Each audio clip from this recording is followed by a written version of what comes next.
Good morning, Little River United Church of Christ. It is truly an honor and a pleasure to be with you in worship this morning, to bring forth the Word of God. I've been here with you in worship for many different occasions. I appreciate the opportunity this morning to come and be with you in this role. I want to thank you for your ongoing support of the wider church of the Central Atlantic Conference and the United Church of Christ, and the many ways that you represent us with your ministry and your mission here in Annandale and in the state of Virginia. Thank you, Pastor, for the invitation to be here to preach this morning and for your compassionate, steady, and graceful leadership here at this branch of the United Church of Christ. I also give praise to God for your leadership team and how they have served in these tumultuous and challenging times filled with uncertainty, great anxiety, and injustice. I believe that your ministry is so critical to many who need to experience God's love through Jesus Christ and those who need to be reassured that they are not living this life alone. So again, thank you. I ask now that you would join me in a time of prayer.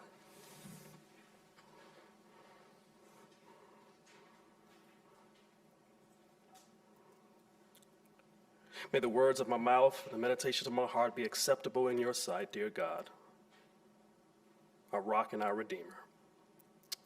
Amen.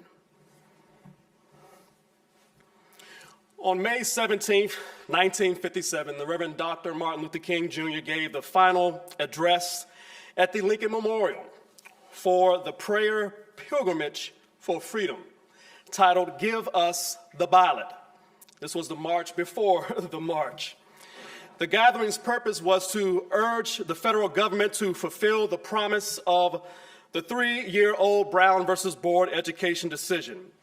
In this address, Dr. King stated these words: "So long as I do not firmly and irrevocably possess the right to vote, I do not possess myself. I cannot make up my mind. It is made up for me. I cannot live as a democratic citizen observing the laws that I have helped to enact. I can only submit to the edict of others." I couldn't agree with that statement more. The language of our American democracy is voting, and our ability to participate in public life, to have a voice in choosing who will be our elected officials, who make decisions that impact our lives, families, and communities, is at the core of what it means to be an American. But as we know, centuries ago, white men brought forth on this continent a new nation that was deeply flawed and built on white supremacy and Christian nationalism. And voting was enshrined only for educated white men who owned property. People of color, Native Americans, women, people with disabilities, and poor people had to fight to secure access to the franchise over the centuries. In this country, our country, cannot legitimately claim to be a representative democracy when it dehumanizes and bans huge segments of the population from lifting up their voice to prevent them from voting. I believe, and I'm sure you would agree, that our democracy works best when all of our voices are heard. A democracy that doesn't provide its citizens the opportunity to fully, freely, and fairly participate in elections cannot successfully impact and create the lasting change on the urgent issues that plague our nation. And here we are yet again in a presidential election, and we are presented once again with a daunting challenge and a defining opportunity in our nation's history. And what's at stake? The right to vote, fair and free elections. The very foundations of our democracy are in danger. As we know, states all across this country have already enacted laws that restrict and deny the right to vote.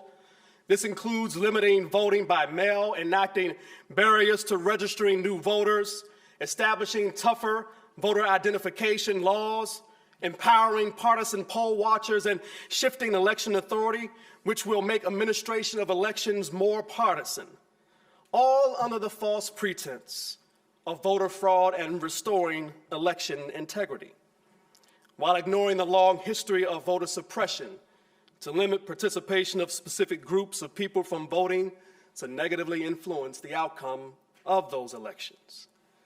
And let's not forget federal voting rights legislation that restores critical provisions of the Voting Rights Act, ensures racial equity in elections, and strengthens our democracy can't get an up or down vote in the U.S. Senate. The same old arguments and rules used to oppose the civil rights movement and racial equity are still being used today to deny debate and consideration of the Freedom to Vote Act and the John R. Lewis Voting Rights Advancement Act.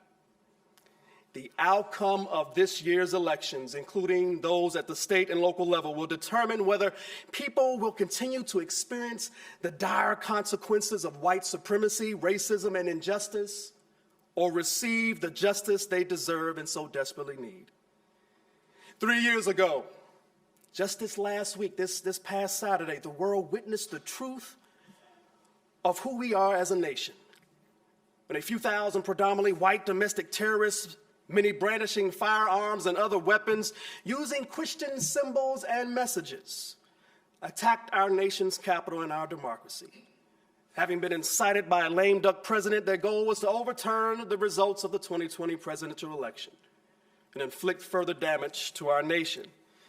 It is these acts of injustice and the ongoing denial of what really happened that day that present us with the moral imperative to take action against these growing threats to our democracy. There is no moral cause, some believe, more urgent right now than protecting and advancing the right to vote and promoting democracy. Every other justice cause is impacted by whether citizens can participate in elections.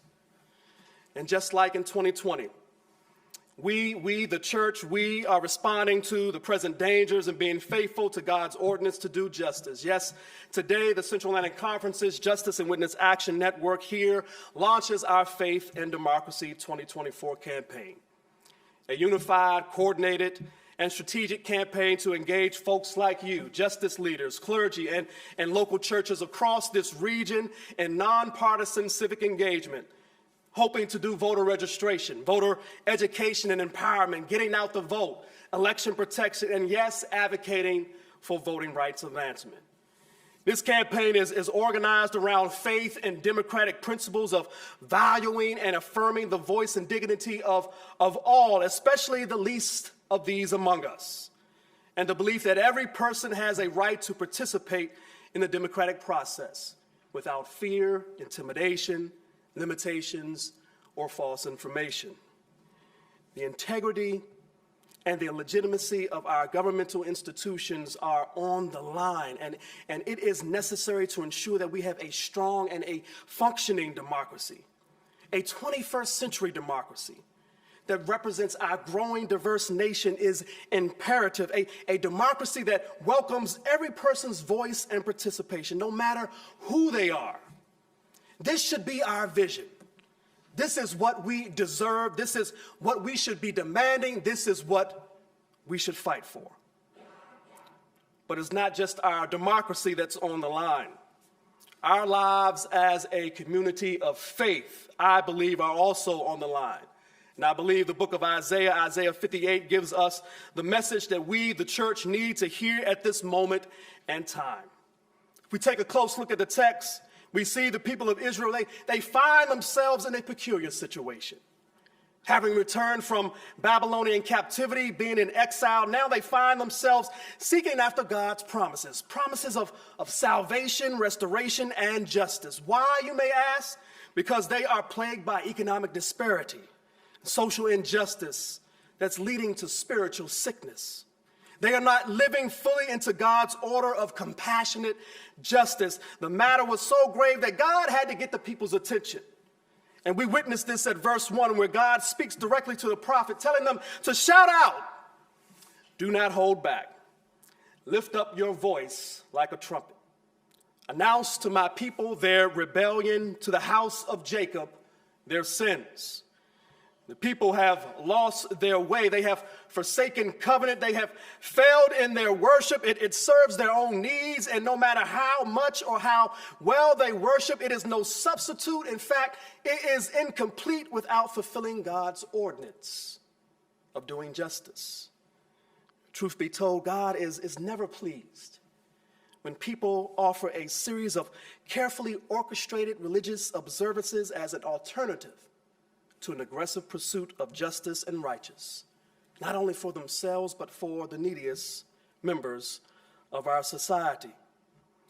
And we must not relegate our faith, God's ordinance to do justice, into a religion of private or weekly acts of study, ritual, or comfortable, non-risky efforts to fight injustice. In doing so, we leave the shaping of our social order, our communities, the economy, the environment, the very fabric of our country and the world to those who are self-serving, not interested in justice, being ruthless and hypocritical in their acts, and clearly communicating that many in our world do not matter. Our faith and our democracy are inextricably linked. When one is in crisis, the other is in crisis. And the reverse, when one is living into its true purpose, the other is flourishing. One of the prophets of our times, Reverend Dr. William Barber, discusses in his book, Forward Together, that properly defining oneself, one's nature, and one's calling is a critical philosophical discipline that has penetrating practical implications. He states that this task is particularly compelling when one is in crisis or facing seasons of challenge or confronting threats that seeks to take one's identity or to redefine it. Knowing who you are, he goes on, knowing who you are is critical to your sanity and your ability to sustain yourself when facing what Paul Tillich called the very threat of non-being and non-existence. So I pose this question to you. Who are you, Little River United Church of Christ? What is your purpose as a church? Who is the focus of your ministry and mission? This is up for you to decide, and it will take more than just mere proclamations, resolutions, or studies. It will take more than writing checks and reading books and participating in the latest webinar series. It requires some bold, strategic, and faithful action that honors your past and acknowledges that a new future is possible for you as a church and for our communities. The lessons I believe that we can get from today's text this morning are these. The first one is that we must adapt as the church. It is clear that the people in this text have missed the mark in regards to God's ordinance to do justice. God tells the prophet, "Is such the fast that I choose, a day to humble oneself? Is it to bow down the head like a bulrush and to lie in sackcloth and ashes? Will you call this a fast, a day acceptable to the Lord?" Maybe the people misunderstood the prophet's words back in chapter 56, verses 1 through 12, where it reads, "Maintain justice and do what is right. For soon my salvation will come, and my deliverance be revealed. Happy is the mortal who does this, the one who holds its fast, who keeps the Sabbath, not profaning it, and refrains from doing any evil." I call this the classic case of doing the same thing and expecting different results. They failed to realize, the people, they failed to realize that if you always do what you did, you always get what you got. This behavior led to irrelevancy, disengagement, in many ways a rejection of God's Spirit to guide them into a healthy and a faithful relationship with God. And there is no doubt that the ministry and the mission of the church must adapt to the current realities and needs out in the world.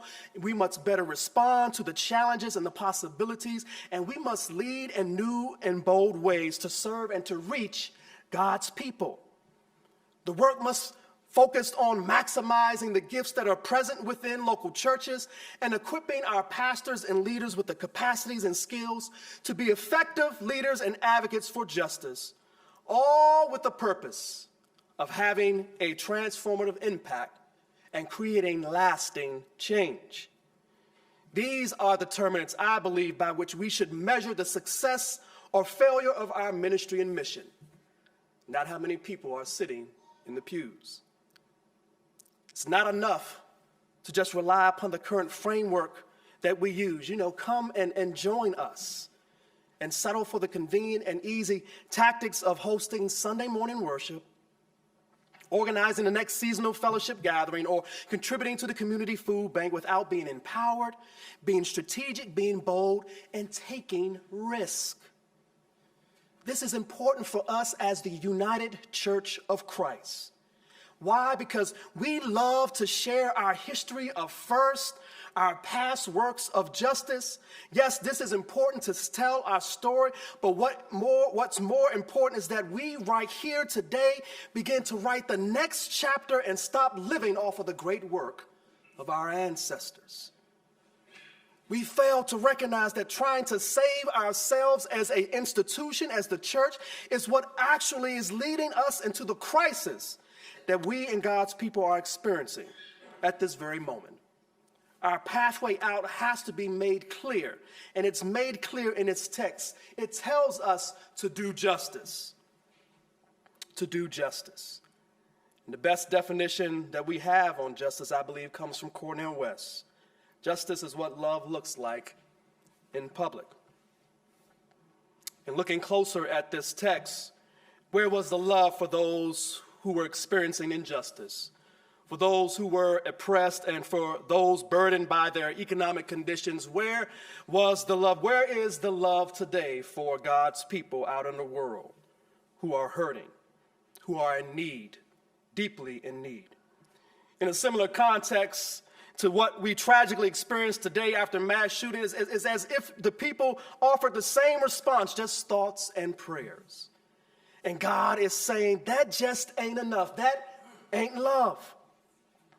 The church can experience the truth of verse 8, I believe, when it reads, "Then your light shall break forth like the dawn, and your healing shall spring up quickly."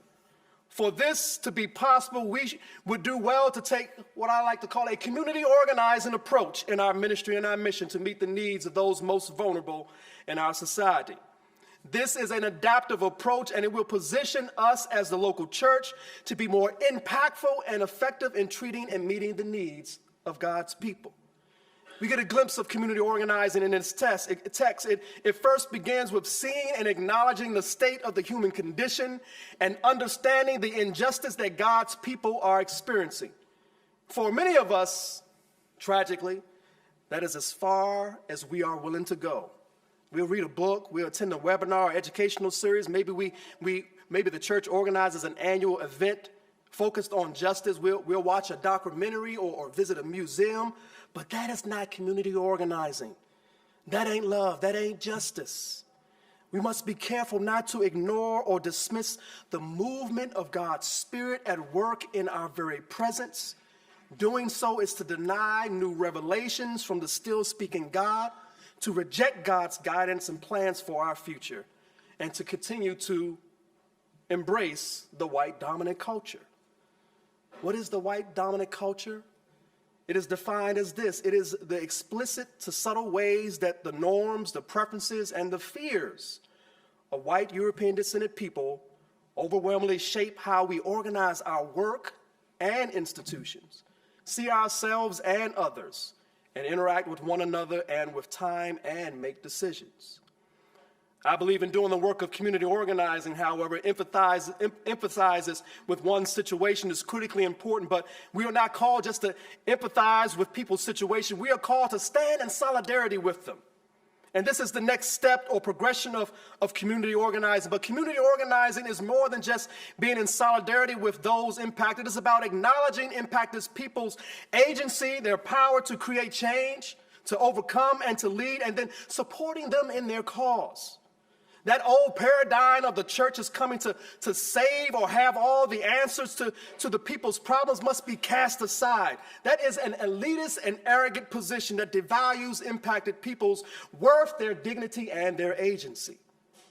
And we need to be aware that our local church is a determining factor in our ability to do justice as well. But we must break the old Christian market tactic of if we build it, they will come. It is not enough for our buildings anymore to be an attraction for those who are in need or those who have a bad taste in their mouth about religion. We must go and be among the people where they live, where they are experiencing injustice. Doing so puts us in direct relationship with those impacted by injustice, and it begins to build the faith in what is possible. And this is my last point. We must have faith.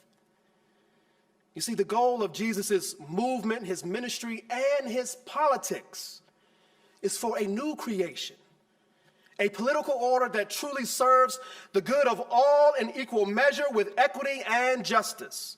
We oftentimes reduce politics to Democrat, Republican, or independent, or whatever is the next, or whoever is the next political party that's on the rise in our country. But we must understand that being political is more than engaging in partisan politics, but understanding the concept of power, how to build power, how to organize and mobilize that power to create the change that we need right now. And those who strive to practice Jesus' politics must always keep this at the focus of your prayers, your compassion, your love, and your social action. We must do this by faith. In the book of Hebrews, chapter 10, verses 32, 33, and 38, and 39, it reminds us that we as a people must not shrink back from being God's people. We must show faith in doing the work of justice and believing that God has called us to do the work of justice. It is by faith, if we know our history, that many social justice movements pushed back rather than drawing back, no matter how difficult and threatening it may have been, and they created change that we are living off of. And faith is more than just some religious notion, some pie-in-the-sky God who loves her people, and we can just sit back and wait for God to act. No, faith is the power of God and the power of the people, the church, working together. Faith doesn't give in to evil. Faith stands up to the pharaohs of our time. Faith speaks truth to power. Faith takes on the Goliaths. Faith refuses to accept the current reality facing God's people as truth or the way that it has to be. Faith is believing that in spite of the obstacles that, yes, we can overcome. Faith is knowing that with God on your side, there is no challenge that can't be met, no mountain that can't be moved, and no enemy that can't be defeated. Faith is believing despite the evidence. Faith is stopping the degrading and destruction of our environment and no longer harming people of color by placing toxic waste and pollutant industries in their communities. Faith is demanding an end to an economic system that creates more than 140 million poor people and that shackles generations to low-wage paying jobs and hopelessness. Faith is transforming our corporate prison system so that it dismantles the new Jim Crow. Faith is shifting the priorities of a federal budget so that it no longer overinvests in the military and in war, and instead makes investment in people, their liberation, and in their future. And you know what faith is? Faith is so much more than that. Faith is registering citizens to vote. Faith is educating citizens about the issues that are impacting their lives and their communities. Faith is providing citizens with information on where to vote, how to access their ballot. Faith is encouraging people to go and to vote.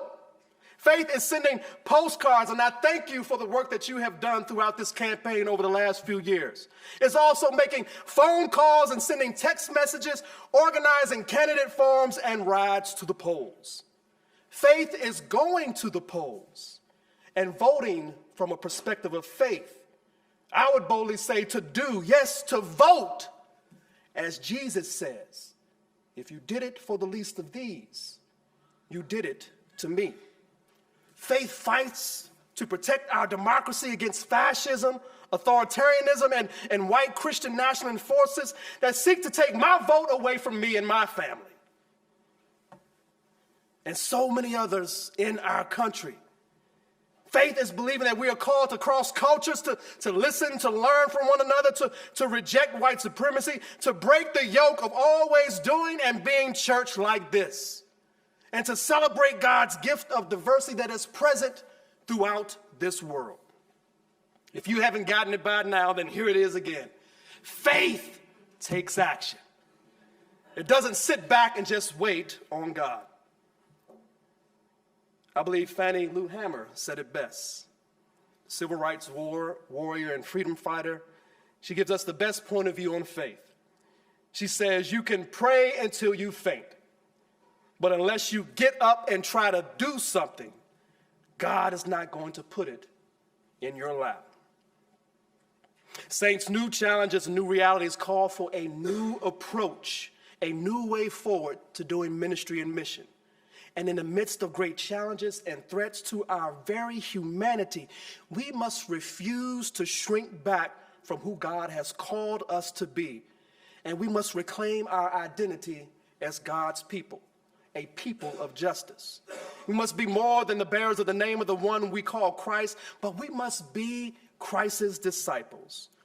We must come together as people of faith to organize and fight for justice, to ensure that our nation doesn't become an authoritarian state and instead moves closer to a truer democracy.